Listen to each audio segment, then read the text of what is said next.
Hey guys! So today I want to talk about something that bothers all of us as writers.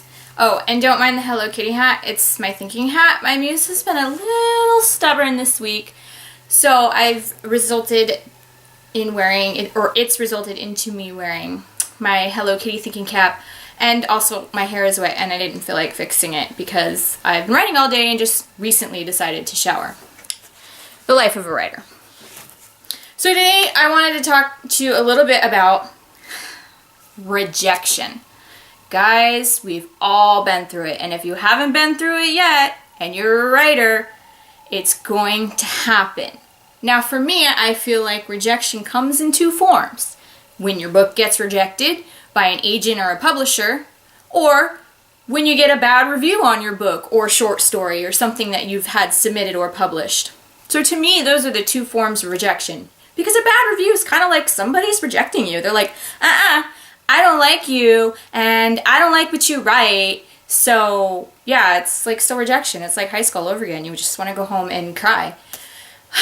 But it happens. And the first thing we wanted to let you guys all know is you're not alone. I mean, I've got bad reviews. Now, I won't lie. My first book, my first bad review, I cried like a little girl. But it was my first book. And even though I was like, I'm not going to cry like a little girl, I have a tough skin. I know people aren't going to like my book all the time. Come on, I cried like a little girl over a tub of ice cream. But then I got over it. Actually, my husband was like, snap out of it. It's like embarrassing. Not embarrassing as nobody else could see me, but he was like, you're stronger than this. I know you're stronger than this. So I had to dig deep and kind of find some ways to move past that. And we'll talk about that in a little bit. But yeah, you're not alone. And I kind of wrote a list, flashcard time, of some authors that I thought were notable authors that had been rejected umpteen million times. Number one on my list, and one of my most favorite, J.K. Rowling, guys. Hello! Harry Potter, hello! Nobody wanted to represent those books. They were like, boy wizard, witchcraft, no, we're not touching that with a 10-foot pole.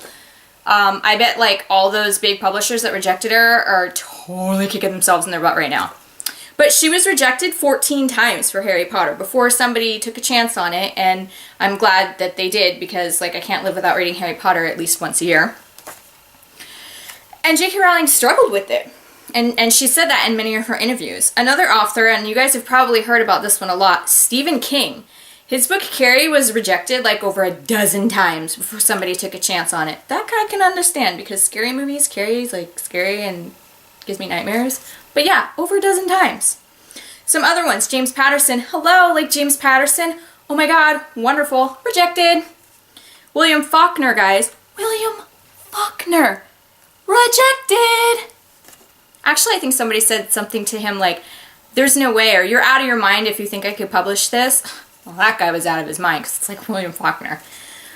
Judy Blume, guys. Judy Blume. Who doesn't love Judy Blume?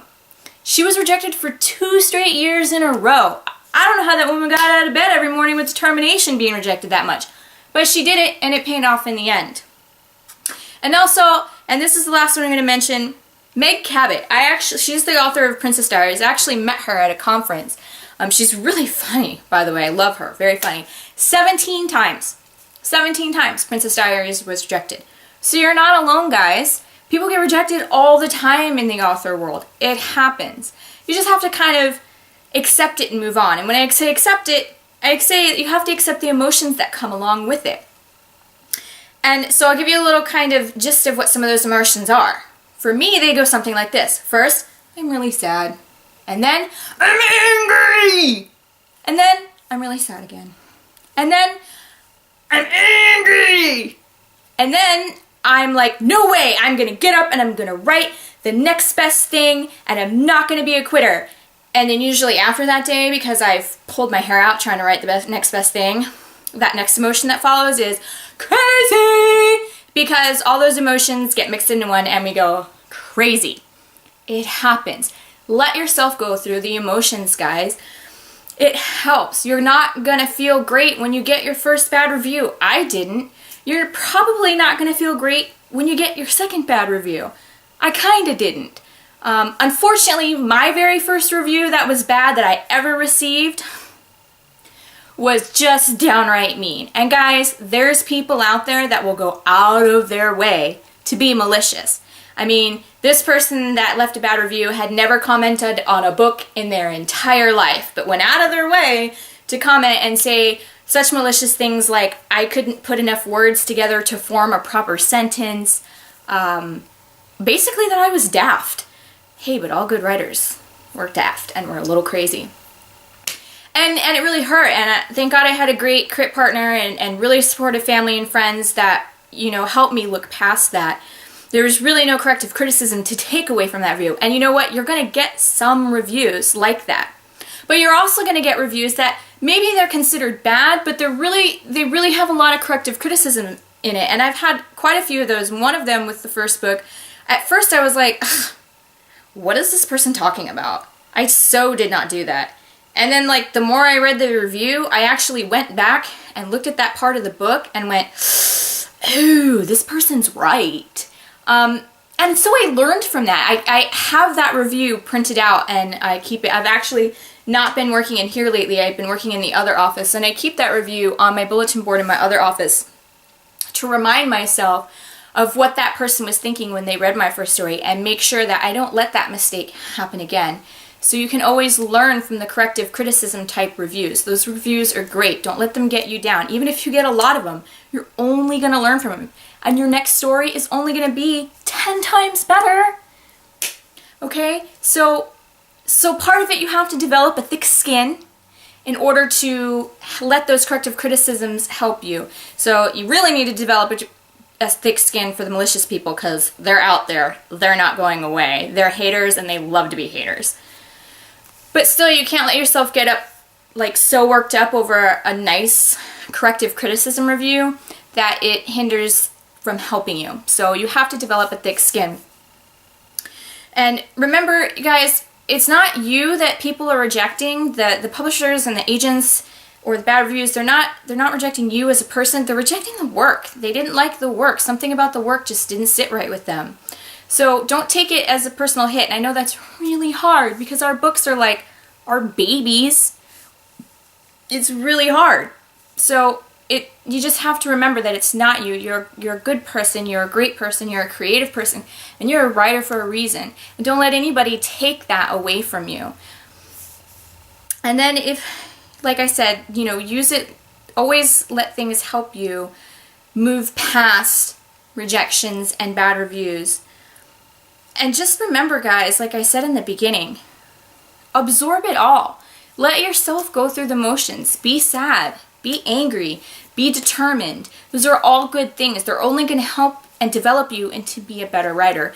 But never, never, never, never give up because you get a bad review or a rejection letter. If J.K. Rowling gave up, like, I would be devastated if J.K. Rowling gave up. Because then I wouldn't have Harry Potter to read every year around Christmas time. I mean, who doesn't read Harry Potter every year? Sometimes twice a year. Or Stephen King. I don't really read horror movies, but gosh, the guy's a legend. You can't give up because someday someone is going to see something that you wrote and it's going to strike a chord with them. And it is going to go and it's going to get published and it's going to go forward and it's going to strike a chord with millions of people. And whether they like it or they hate it, you struck a chord with them. And in the end, for me, and probably for you, that's what it's all about. It's all about touching people in the universe with your writing and your stories and bringing out emotions in them that they didn't know that they were capable of having while reading a book. And you know what, guys? That's in each and every one of us. We're all good writers. So, just because you get a couple rejections, just because you get a couple of bad reviews, even if you get the malicious bad reviews, guys, don't give up. Just keep going forward. Go through the motions and go forward. I believe in you. You believe in you. Can we get any more positive than that? Also, I'm going to end this on a really cool note. I get a lot of emails and compliments about my unicorn, and I actually forgot to bring it in here, but I found another unicorn card. It's actually a birthday card, but the unicorn is detachable. So if you go ahead and leave me a comment on this post and sign up for the contest below, I am actually giving away a unicorn. So you can have your own sarcastic, one-horned ball of motivation to help you get past those negative reviews. And I mean, who doesn't want a talking unicorn? They're awesome. I love my unicorn. Sometimes he gets on my nerves, and, well, yeah, sometimes he gets on my nerves. But hello, a talking unicorn? I promise I'm not crazy, he really does talk. I mean, you have to press the button, but he does talk. So you guys have a great weekend, and I hope this helped post. And yeah, if any of you ever feel down about a rejection or a review, hey, shoot me an email or a comment. I'll be more than happy to talk to you about it, because I've had my fair share of all of those. So I'll see you guys next Friday. Bye!